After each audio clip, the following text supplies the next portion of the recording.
दिल्ली में मनोज तिवारी जैसे भांड को आपने रखा हुआ, कारण कोई तो बोलो कि मनोज तिवारी जैसा भांड सांड कर क्या रहा है? क्या संजय सिंह जैसा बंदा पालना हमने? आम आदमी पार्टी को आने वाले 10 सालों में आप नहीं हरा पाते। ऊपर मैं एनालिसिस कर रहा हूं, झूठा एक नंबर का। 2027 आएगा, उसके बाद 2037 भी आएगा। पश्चिम बंगाल से ममता बनर्जी को, जिसको बागिनी कहा जाता है, जिसमें पश्चिम बंगाल में फिल्में बन चुकी है, अरे तुम किसी कीमत पे नहीं हरा पाओगे। तुम किसी कीमत पे नहीं हरा पाओगे। अगर भाजपा की सरकार बन गई तब आप देखेंगे इस देश का सुप्रीम कोर्ट हो, ध्रुव राठी हो, रवीश कुमार हो, अजीत अंजुम हो, खान मार्केट गैंग की रवीश जो अरफा खानम शेरवानी हो, ये सब लोग बंगाल को प्राथमिकता दें। योजना लाभ लेने के लिए टीएमसी के लोग कहते हैं तुम्हारी पत्नी को दिखाओ, यदि वह सुंदर होगी तुरंत ही सरकारी लाभ मिलेगा। आपको समझना पड़ेगा 23% दलित वोटर है और एक साथ वो बीजेपी के साथ इस बार खड़ा हो गया है कि भाई बांग्लादेशी वोटर्स क्या खेल कर सकता है, कितना एग्रेसिव है, क्योंकि बांग्लादेशी मुस्लिम कट्टर भी बहुत है। दोस्तों, एक बार फिर से स्वागत है आपका फिल्मोग्राफी एंड सोशल टिप्स के सोशल टिप्स वाले सेक्शन में। आज बात होगी लोकसभा 2024 के इलेक्शन जो पश्चिम बंगाल में होने वाले हैं। ममता बनर्जी का वहाँ एक छत्र राज है। वामपंथी दलों का सीपीआई वगैरह 15 साल से वहाँ बेदखल है, किंतु ये वामपंथियों से भी खतरनाक है ममता बनर्जी की तृणमूल कांग्रेस, जो पहले कांग्रेस का पार्ट थी।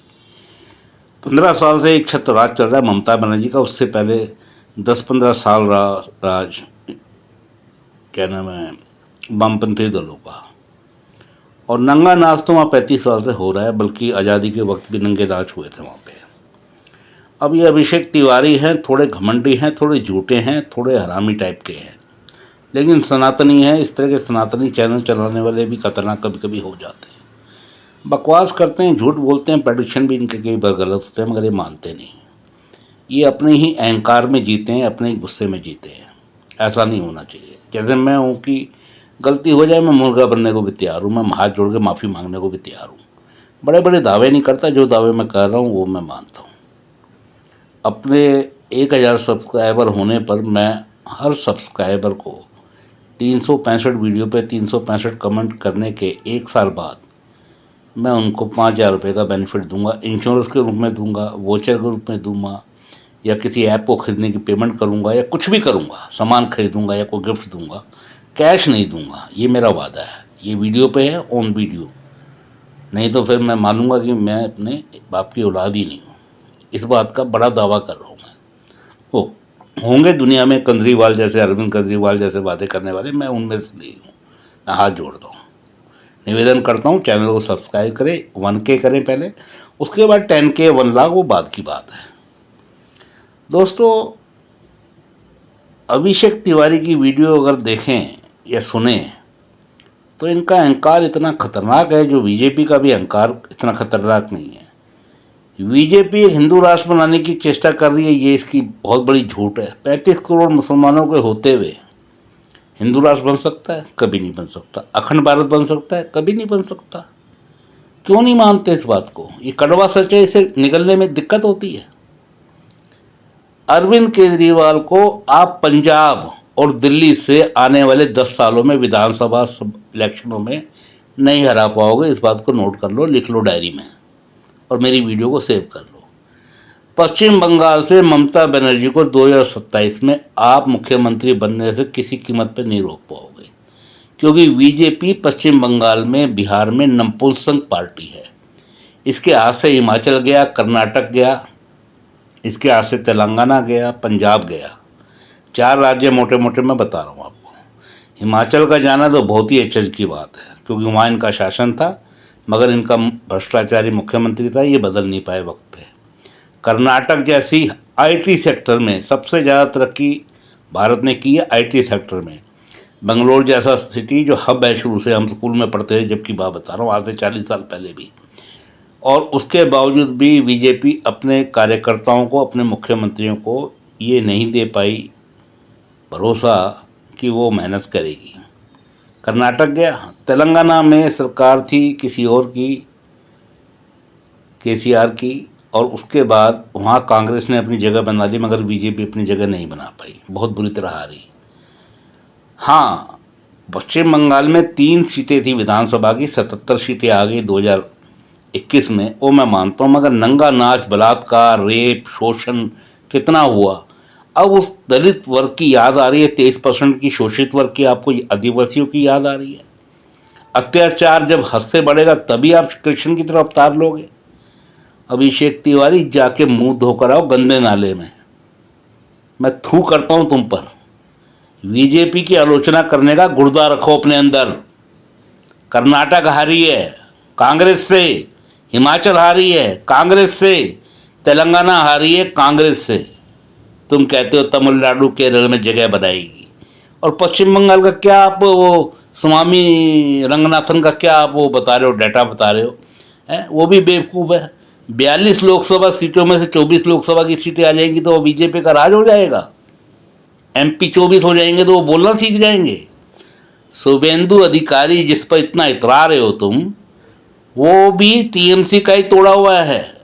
ये टीएमसी के अच्छे नेताओं को तोड़ ही नहीं पाए, बल्कि पश्चिम बंगाल का सुपरस्टार देव जो है वो तृणमूल कांग्रेस से लड़ता है। उस पर कितने ही आरोप लगे, उसने 3-3 जगह से त्यागपत्र भी दिया, मगर वो फिर भी लोकसभा का इलेक्शन लड़ेगा, पहले उसने मना कर दिया था। उसकी सीबीआई या ईडी की इंक्वायरी भी चल रही है, वहाँ भी जाकर वो आ गया। उस पर आरोप लगे, वो आरोप से साफ बरी है। और देव जो है वहाँ का सुपरस्टार है, जैसे हमारे यहाँ का अमिताभ बच्चन है, शाहरुख खान है, और वो जीतेगा। और महुआ मित्रा भी वहाँ से खड़ी हो रही है, और वो भी जीतेगी, जहाँ तक मेरे को इन्फॉर्मेशन मिली है। चाहे उस पर आप सीबीआई इंक्वायरी लगा दो, चाहे ईडी की इंक्वायरी लगवा दो, आप ममता बनर्जी का कुछ भी नहीं उखाड़ सकते।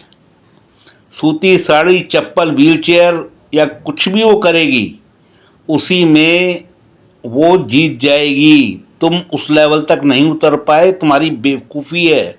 साम दाम दंड भेद में राक्षस के साथ राक्षस बनना पड़ता है। सन्नी देओल की फिल्म जिद्दी में यही तो डायलॉग था जो अनुपम खेर नहीं मानता, लेकिन बाद में वो कहता हाँ मेरा बेटा देवा सही कह रहा है, राक्षस को मारने के लिए राक्षस बनना पड़ता है। आप नहीं मानते इस चीज़ को। यहाँ राष्ट्रपति शासन लगाने के 2021 के बाद कम से कम 10 मौके आए, मगर ये लगा ही नहीं पाए। संदेश खाली जैसी जगह में जेल में महिला कैदी 192 हैं लगभग, प्रेग्नेंट हो गई, और ये हमारी बीजेपी की केंद्रीय सरकार नपुंसक बनी रही, क्योंकि इन्हें राजनीतिक रोटियां सेकनी है। और इसमें तुम जैसे दल्ले जो है, सनातनी दल्ले, ये हेल्प कर रहे हैं इनकी। अरे गलतियों पर पर्दा क्यों डालते हो रामदादो, क्यों गलतियों पर पर्दा डालते हो? चलो दोस्तों, ज़्यादा गाली गलौज ना करते हुए वीडियो देख लेते हैं। इनकी ज़्यादा लंबी वीडियो नहीं है, 12 मिनट समथिंग की है। उसके बाद मैं उपसंहार करूंगा, छोटा ही करूंगा। नमस्कार, जय श्री राम, हर हर महादेव। नागराजन सुंदरम जी का इलेक्शन प्रेडिक्शन बंगाल को लेकर के कि कितनी सीटें भाजपा जीत सकती हैं, और भाजपा में मोदी और शाह की रणनीति की कुछ भी हो जाए बंगाल में वो बदलाव लाना है। इलेक्शन प्रेडिक्शन बंगाल को लेकर के कि कितनी सीटें भाजपा जीत सकती हैं, और भाजपा में मोदी और शाह की रणनीति की कुछ भी हो जाए बंगाल में वो बदलाव लाना है, बंगाल को बचाना है। इस राह में जो सबसे बड़ा टेक्निकल प्रॉब्लम है वो बांग्लादेशी वोटर्स का है। मैं 2019 का एक आर्टिकल लेकर के आया हूं आज तक का, वो मैं पढ़ता हूं आपके आगे, उसके बाद आगे बात करेंगे। मीनवाइल आपसे निवेदन है, चूंकि चैनल की मास रिपोर्टिंग हुई है, तो आपसे बस निवेदन है, एक कमेंट और लाइक वो जरूर कर दीजिए, चैनल का रीच जल्दी बढ़ जाएगा। बहुत बहुत धन्यवाद। अब ये टैगलाइन है, आज तक की रिपोर्ट थी। नेताओं का दावा है बांग्लादेश से अप्रवासियों का आना निरंतर जारी है। 1971 से 2011 के बीच सभी जनगणना आंकड़ों को इकट्ठा किया, लेकिन इसमें असम, त्रिपुरा, पश्चिम बंगाल में बांग्लादेश के लोगों का प्रवेश का एक निश्चित सीमा से अधिक निश्चित आना जाना है। इसके लिए अलग अलग दावे हैं, ये बात है। लेकिन बंगाल में फिर से वो फैक्टर उठने लगा है कि भाई बांग्लादेशी वोटर्स क्या खेल कर सकता है, कितना एग्रेसिव है। चूंकि बांग्लादेशी मुस्लिम कट्टर भी बहुत है। आप डायमंड हार्बर वगैरह साइड जाएंगे तो आपको फर्क पड़ता है। एक पता पड़ जाएगा आपको कि एक बंगाली मुस्लिम और एक बांग्लादेशी मुस्लिम का इवन टोनल क्वालिटी टेक्सचर का भी आपको अंतर दिखता है। एनीवे, लेकिन बीजेपी की राइज जहां पर है वो भी आपको समझना पड़ेगा। 23% दलित वोटर है और एक साथ वो बीजेपी के साथ इस बार खड़ा हो गया है क्योंकि अत्याचार की पराकाष्ठा हो गई। आज मैं ये प्रूफ, खुशवंत सिंह जी ने एक किताब लिखी थी, किताब का शीर्षक था कितने पाकिस्तान। आज मैं ममता बनर्जी से और बंगाल के सभी वोटर से एक प्रश्न पूछता हूं, कितने संदेश खली। और ये प्रश्न इसलिए है क्योंकि इसके कुछ ठोस कारण है मेरे पास। ये भी न्यूज पढ़िए कि पूरा बंगाल संदेश खाली बन चुका है। खुशवंत सिंह की किताब कितने पाकिस्तान, अब बंगाल को लेकर के लिखना पड़ेगा कितने संदेश खली। वीरभूमि में जब तृणमूल कांग्रेस की महिला उम्मीदवार प्रचार कर रही थी तो स्थानीय लोग आए और कहे यहां पर सरकार का कोई भी योजना लाभ लेने के लिए टीएमसी के लोग कहते हैं तुम्हारी पत्नी को दिखाओ, यदि वह सुंदर होगी तुरंत ही सरकारी लाभ मिलेगा, अगर तुम्हारी पत्नी या बहन बदसूरत हुई तो नहीं मिलेगा। बाप रे बाप, आजाद भारत में, स्वतंत्र भारत में इतनी बड़ी गुलामी। और ये एबीपी बांग्ला का है। आप लोग मेरे ट्विटर हैंडल पे जा सकते हैं, एटीए शो वो मैंने डाला है। सिर्फ कॉपीराइट स्ट्राइक या क्लेम की वजह से मैं वो वीडियो नहीं दिखा रहा हूं, ये वीडियो एविडेंस है। तो बीजेपी की जो राइज है उसका कारण यह है प्रताड़ना। इतना प्रताड़ित किया गया है दलित को, आदिवासी को, शोषित को और हिंदुओं को वहां पे जिस प्रकार से प्रताड़ित किया जा रहा है। अब वो 25-27% का मुस्लिम फैक्टर जो कुछ सीटों को लेकर के है बस वहीं पर है और ये आने वाले समय में निर्णायक लड़ाई होने जा रही है। ममता बनर्जी को जल्दी ही पता चल जाएगा कि सिर्फ मुसलमान, 27% मुसलमान के भरोसे वो न तो सत्ता में रह सकती हैं ज्यादा दिन, न उनके ज्यादा एमपी एमएलए बनेंगे। ये मैं आपको बता रहा हूं क्यों, कहां क्या बदल रहा है। जब शुवेंदु अधिकारी को यह दायित्व दिया गया था कि भाजपा के बिखरे हुए कुनबे को जोड़िए, तो देखिए मोदी जी ने पॉलिटिकल चेंज किया। अचानक से नरेंद्र मोदी जी पिछले 1-1.5 सालों से बंगाल की अस्मिता, बंगाल के प्रभाव, बंगाल का हिस्ट्री, बंगाल का कल्चर, इन सब के बारे में जिक्र कर रहे हैं। नरेंद्र मोदी जी के मन में है कि जिस जनसंघ का निर्माण श्यामा प्रसाद मुखर्जी जी ने किया, वो बंगाल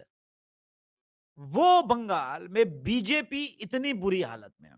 वैसे तो खान मार्केट गैंग की मैं बात नहीं सुनता हूं, लेकिन एक मिथ चलाया गया कि 2021 का बंगाल चुनाव बीजेपी हार गई। नहीं, यह पूरी तरह से सत्य नहीं है। 2021 के बंगाल के चुनाव को अगर आप देखें तो तृणमूल कांग्रेस जीती, पर बीजेपी जो 3 विधायक की पार्टी थी वो 77 लोकसभा सीट पर आ गई। तो इसको आप ये नहीं कह सकते कि बीजेपी पूरी तरह से हारी। 14-15% का वोट शेयर पहुंच गया 40% पर लोकसभा में और विधानसभा में 38% पर। तो क्या ये हार है या आप यूं कह सकते हैं कि बीजेपी का राइज है। देखिए टेक्निकलिटी में हम बात करेंगे। अब मैं आपको वो आंकड़ा दिखाता हूं, वो पोल दिखाता हूं। अभी थोड़ा सा इसको शॉर्ट करेंगे, फिर जब स्क्रीन पर आ जाएगा तो बड़ा कर दूंगा मैं। बंगाल को लेकर के मैं आपको एक आंकड़ा दिखाता हूं। ये तमिलनाडु के डेटा एनालिस्ट और सेफोलॉजिस्ट नागराजन सुंदरम सर, जो हमारे सीनियर भी हैं, उनका डेटा है, मेरा डेटा नहीं है। लेकिन उनके आदेश पर मैं ये दिखाता हूं। वेस्ट बंगाल में भाजपा को जो सीटें मिल रही है वो 24 मिल रही हैं, 24। 17 टीएमसी को और एक सीट कांग्रेस को। अब ये अपने आप में मेरे दृष्टिकोण में सुखद एहसास है। क्यों है?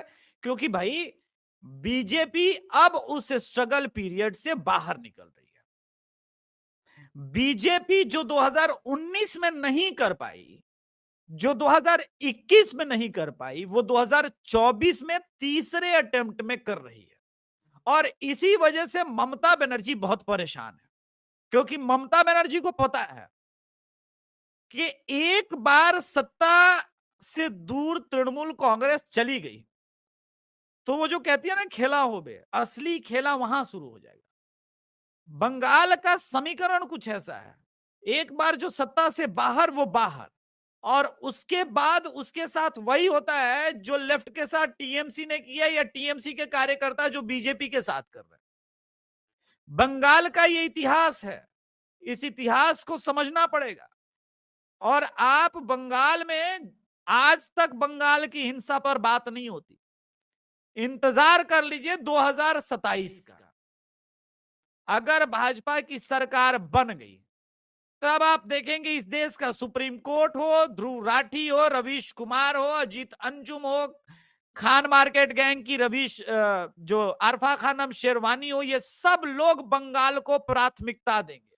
बंगाल की खबरें दिल्ली मीडिया में गूंजेगी। और मैं तो भविष्यवाणी बहुत पहले कर चुका हूं कि कर्मों का फल आपको इसी जन्म में भोगना पड़ेगा। जो 2 मई 2021 में बंगाल में चुनाव के, विधानसभा चुनाव के रिजल्ट के बाद हुआ, खास करके दलित, हिंदू, शोषित, पीड़ित महिलाओं के साथ, उसका परिणाम तो ममता बनर्जी के सामने और समकक्ष आना ही है। और अमित शाह और नरेंद्र मोदी का एक स्टाइल है भाई, वो खिचड़ी ठंडा करके खाते हैं, और राजनीति में जिसकी राजनीति को समाप्त करना होता है उसको भी ठंडा करके समाप्त करते हैं। वो बहुत ही स्पेसिफिक ढंग से काम करते हैं। और नरेंद्र मोदी अब जिस रॉ में है, अगर नरेंद्र मोदी जी के नेतृत्व में बीजेपी या एनडीए 370, 80, 90 या 400 जिसकी भी बात होती है, उतनी सीटें लाने में कामयाब हो गई, तब आप देखेंगे कि बंगाल, तमिलनाडु, केरल, ये वो जगह है जहां पर बीजेपी अपना फोकस पूरी तरह से शिफ्ट कर देगी। क्योंकि एक भारत, अखंड भारत और राष्ट्र के तौर पर सनातन को बचाना, सनातनी को बचाना और राष्ट्र को बचाए रखना, ये नरेंद्र मोदी जी का लक्ष्य है। और लक्ष्य की प्राप्ति के लिए नरेंद्र मोदी कुछ भी करेंगे, ये बात समझना बहुत आवश्यक है। चलिए, अभिषेक भाई, अमित शाह मुजफ्फरनगर में आके जाटलैंड क्यों नहीं कह रहा है, क्यों जातिवाद फैला रहा है? ये त्यागी गुजर नहीं कहते हैं। वेस्ट यूपी में हर सीट पर 50 से 1.5 लाख त्यागी है वेस्ट यूपी में। अमित शाह क्यों फैलाएंगे? देखिए, ये सब विपक्ष का काम है। जाटलैंड मोस्टली इसलिए कहा जाता है क्योंकि एक पॉलिटिकल टर्म है। इस पॉलिटिकल टर्म को कास्ट वाइज आप लेंगे तो समस्याएं होती हैं। वहां वो उनका एक पॉलिटिकली सिंक्रोनाइजेशन ऐसा था, दबदबा था, इस वजह से वो बातें हो रही। इसमें अमित शाह जी का किसी जाति को लेकर के अटैक नहीं था। इतनी छोटी छोटी चीजों को लेकर के हिंदू उत्वेलित हो जाएंगे, तब आप बना चुके हिंदू राष्ट्र। मुसलमानों से कुछ चीज सीखिए। कल ही मैंने एक्सपोज किया था कि राजपूत्स ऑफ इंडिया ट्विटर हैंडल चलाते हैं और मिथ फैलाते हैं। वो आपको हराने के लिए साम दाम दंड भेद सब लगाए हुए हैं। आप छोटी छोटी बातों को लेकर के उलझे हुए हैं। Don't fall in such traps. चलिए, रात्रिकालीन सत्र में केरल की तरफ जाएंगे। और केरल में शशि थरूर, आशिकों का गुरूर शशि थरूर क्यों है बेचैन, उसके बारे में बात करेंगे। तब तक चैनल को सब्सक्राइब कीजिएगा, वीडियो को लाइक कीजिएगा। हमारे भी पोल का वेट कीजिए, थोड़ा डिले हो रहा है। कुछ स्टेट के आंकड़े, खास करके वेस्टर्न साइड के थोड़े आंकड़े अभी कच्चे हैं, इस वजह से डिले हो रहा है। जल्दी हम लोग प्रॉपर आंकड़ों के साथ आपको एक बहुत अच्छा ओपिनियन पोल देंगे, सर्टेनली। धन्यवाद। जय श्री राम। हर हर महादेव। दोस्तों, वीडियो आपने देखी इनकी। बड़े घमंडी सनातनी हैं, अहंकार से भरे हुए हैं, झूठ बोलते हैं कि मास रिपोर्टिंग हो रही है, फलाना हो रही है। 5 लाख के करीब सब्सक्राइबर हो रहे हैं, मगर पेट फिर भी नहीं भरता इनका। पेटीएम नंबर, गूगल पे नंबर सब देते हैं, मगर बोलते नहीं है। शुक्र है कि भाई कंट्रीब्यूट करो, फलाना करो। वो अल्टरनेट मीडिया की गायत्री है, वो तो बेशरम हो गए, शुरू में बोलती है अगर आप कंट्रीब्यूट करना चाहते हैं तो स्क्रीन पर सारे नंबर दिए मैं। और डॉक्टर अविनाश है, बहुत अच्छा साइकोलॉजिस्ट है, बहुत अच्छा एनालिस्ट है, लेकिन वो भी हरामी यही बोलता है। डॉक्टर अविनाश बहुत बढ़िया सब कुछ है, लेकिन उसमें दाग है चांद में। उसके अलावा सबसे बड़ा दागी सेव तो वो है जो पूर्व रिटायर आईएएस है, वो जयपुर डायलॉग का संजय दीक्षित। वो सबका ही बाप है, सबसे ही बड़ा हरामी है वो। उसके बाद वो है अपना हर्ष कुमार, हर्ष की बात वाला, वो भी हरामी है पक्का। क्यों ना मांगे, क्यों ना मांगे। हरामजादो, 5 लाख सब्सक्राइबर वाले आदमी की कम से कम पर मंथ 10 लाख की, 5 लाख की इनकम है, तुम्हारा पेट नहीं भरता, भीख मांगनी है। शर्म आनी चाहिए चौदह को। ये गायत्री को भी शर्म आनी चाहिए। कम से कम अंजू पंकज वो मांगती होगी, मगर वो ज़्यादा बोलती नहीं है, खाली कह देती है कि मैं ऑनलाइन नंबर सामने दिया हुआ है, बस। मगर डॉक्टर अविनाश स्टार्टिंग में ही बोलता है, जयपुर डायलॉग वाला, वो दुनिया भर की टी शर्टें और झंडे वंडे पता नहीं क्या क्या बेचता है। बड़े हरामी हैं ये। रिटायर्ड आईएएस, इसकी पेंशन भी लाखों में होगी। अहंकार इतना है, दांत भींच के बोलता है ना, दांत नकली है, डेंचर लगवाया हुआ है। मैं मानता हूँ मेरे भी दांतों में दिक्कत है, मैंने भी एक आध दांत इम्प्लांट कराया हुआ है और 1-2 जगह दांत खाली है, मगर परवाह नहीं करता मैं। उम्र है 60 साल की, क्या करें। मुझे तो 5 साल पहले ही रिटायर कर दिया था, मैं दागी अधिकारियों में था। कनिष्ठ अभियंता से मैं खाली सहायक अभियंता बन पाया, मैं अधीक्षक अभियंता यानी कि एग्जीक्यूटिव इंजीनियर नहीं बन पाया, चार्जशीटों की वजह से। उसी वजह से मुझे 5 साल पहले 2019 अक्टूबर में निकाल दिया था। 30-31 अक्टूबर जो भी होती है महीने की लास्ट डेट पे, वो दिल पे पत्थर रख के मैं बैठा। फिर कोविड भी चला, सब कुछ किया, मगर जबान थोड़ी मेरी रोक लोगे। अरे कश्मीर से जब हिंदू कश्मीरी पंडितों को निकाला गया सन 90 में, तब क्या बीजेपी सो रही थी, विपक्ष का रोल नहीं निभा रही थी? तब क्यों नहीं ये इन्होंने एक लफ्ज बोला? अटल बिहारी वाजपेयी ने क्यों नहीं बोला? उनके लिए संरक्षण क्यों नहीं दिया? किया क्या बीजेपी ने उनके लिए? आप बीजेपी में जैसे चांद में दाग ढूंढने की चेष्टा नहीं करते। जो ढूंढता हम जैसे हमें गद्दार कह देते हो। गद्दार तुम हो, तुमसे ही दिक्कत है। तुम्हारे जैसे कुत्तों की वजह से कर्नाटक गया, तेलंगाना गया और पंजाब गया और हिमाचल प्रदेश गया। 4 लोकसभा सीटें, चारों आ जाएंगी, मैं मानता हूं, लेकिन विधानसभा का क्या जवाब है? भ्रष्टाचारी को क्यों नहीं हटाते? में मनोज तिवारी जैसे भांड को आपने रखा हुआ, कारण कोई तो बोलो कि मनोज तिवारी जैसा भांड सांड कर क्या रहा है? क्या संजय सिंह जैसा बंदा पालना हमने? आम आदमी पार्टी को आने वाले 10 सालों में आप नहीं हरा पाते, गारंटी है इस बात की। ममता बनर्जी को आने वाले 10 सालों में आप नहीं हरा पाओगे, वो कोई ना कोई तकड़म लड़ा देगी। अरे जब तुम्हें 35 सालों में 36 बार राष्ट्रपति शासन लगाने का मौका मिला, केवल तुमने लोकसभा इलेक्शन को देखते हुए आज तक उस पर कार्रवाई नहीं की। वहां जो जनता पिस रही है उसका कोई अधिकार नहीं है आपके तरफ देखने का। मैं मानता हूँ गलती कर रहे, बेवकूफ़ी कर रहे हैं, बड़े हरामी हैं वो, जो अत्याचार को बिल्कुल हाई लेवल तक ले जाने की कोशिश कर रहे हैं कि हमें इतना मारेंगे तब हम बोलेंगे। ये गलत है उनकी हरकत। उन्हें पहले अत्याचार पे, क्या अत्याचार ना हो तब भी अच्छी सरकार चुनने का हक था। ये कोई जरूरी है कोई अत्याचार करेगा तभी बुराई कहलाएगी? 2 अच्छे बंदों में ढूंढना पड़े हमें, रामचंद्र जी में या श्री कृष्ण में से एक चीज बंदा ढूंढना पड़े, तो आप श्री कृष्ण को ढूंढोगे, आप रामचंद्र को बिल्कुल भूल जाओगे। तो आप इस बात को समझते क्यों नहीं हो? क्या बुराई आएगी तभी अच्छे आदमी को आगे बढ़ना पड़ेगा। अंधकार रहता है तब प्रकाश की किरण फूटती है, तो प्रकाश आता है तो अंधकार भागता है, मैं मानता हूं। मगर राजनीति में तो विपक्ष चाहिए ना। ये कोई प्रकाश या चांद मिचोली का खेल नहीं है, आंख मिचोली का, कि प्रकाश आएगा तो अंधकार भाग जाएगा, अंधकार आएगा तो प्रकाश भाग जाएगा। ऐसे नहीं होता।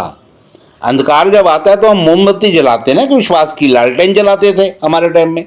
मोमबत्तियों का जमाना देखा, फिर ट्यूबलाइट आई, पहले पीले बल्ब आए, फिर ट्यूबलाइट आई, फिर एलईडी आई, हर तरह की चीज़ें आई। बाद में इन्वर्टर आए, जनरेटर आए, जनरेटर तो पहले से ही था, इन्वर्टर आए और दूसरी चीज़ें आई। ऐसे थोड़ी होता है। इसलिए अभिषेक तिवारी जरा होश की दवा करो। और दोस्तों, चैनल को सब्सक्राइब करने की कोशिश करो और ये 5,000 के इनाम के लिए अपने आप को बुक कराओ। थोड़े दिनों में व्हाट्सअप नंबर दे दूंगा, मेल आईडी तो उस पर दी हुई है। कमेंट करोगे तो कमेंट में मेरे से आप व्हाट्सअप मांगोगे, आप उसी दिन एंटर कर जाओगे स्कीम में। साल भर बाद 5,000 के आपको गिफ्ट वाउचर मिल जाएंगे, आपको गिफ्ट वाउचर मिल जाएंगे, आपको अमेजन का गिफ्ट कूपन मिल जाएगा या पेटीएम का, जो भी साइट होगी मैं अपने हिसाब से आपको गिफ्ट दे दूंगा। आपसे कह दूंगा आप सिलेक्ट कर लो, इसमें 5,000 का प्रोडक्ट, आंखों का इलाज करा दूंगा, आपके दांतों का डॉक्टर को सेटअप करा दूंगा, आपका वहाँ जो खर्चा होगा उसमें 5,000 रुपये मैं पे कर दूंगा। मैं अपने घर बुलाऊंगा बाकायदा, नोएडा में सेक्टर 82 में।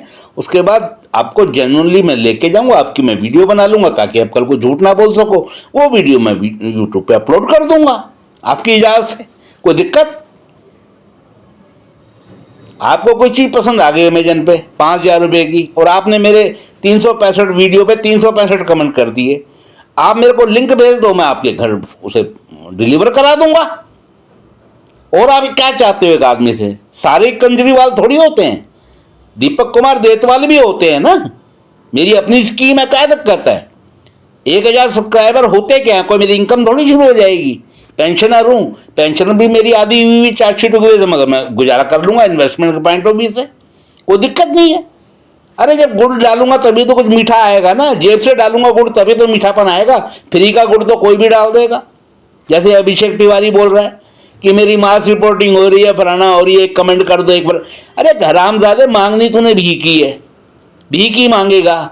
दूसरे के डाटा पे तू एनालिसिस कर रहा है, तेरे कर रहा हूं मैं झूठा एक नंबर का। 2027 आएगा, उसके बाद 2037 भी आएगा।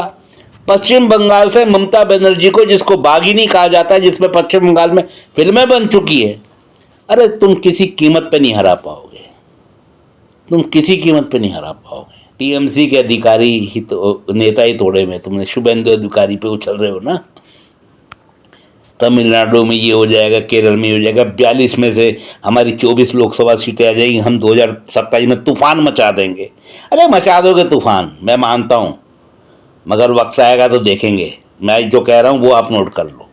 मैं गलत सिद्ध हुआ, मैं बाकायदा आपको वीडियो पे माफ़ी मांगूंगा कान पकड़ के, और मैं जुर्माना ये लूँगा कि मैं उनको गुरु मानूंगा हमेशा के लिए, अभिषेक तिवारी को। और उसके अलावा मैं क्या नाम है, उनसे क्षमा याचना करूँगा बाकायदा वीडियो के थ्रू, और उनको कमेंट सेक्शन के थ्रू उनके वीडियो पे। और उसके अलावा क्या नाम है, मैं बड़ा शर्मिंदा हो जाऊंगा ये सोचकर कि इन्होंने इतनी अच्छी एनालिसिस की थी और मैं उस बात को गलत कह गया। 2027 की बात है दोस्तों, कोई ज़्यादा दूर नहीं है, 2 साल बाद है। थैंक यू वेरी 2024 चल रहा है ना, हाँ, तो 3 साल है। कोई बात नहीं दोस्तों, बुरा मत मानना। Thank you very much. Subscribe करें, शेयर करें सोशल मीडिया पे। Thank you very much for watching this short video. Thank you.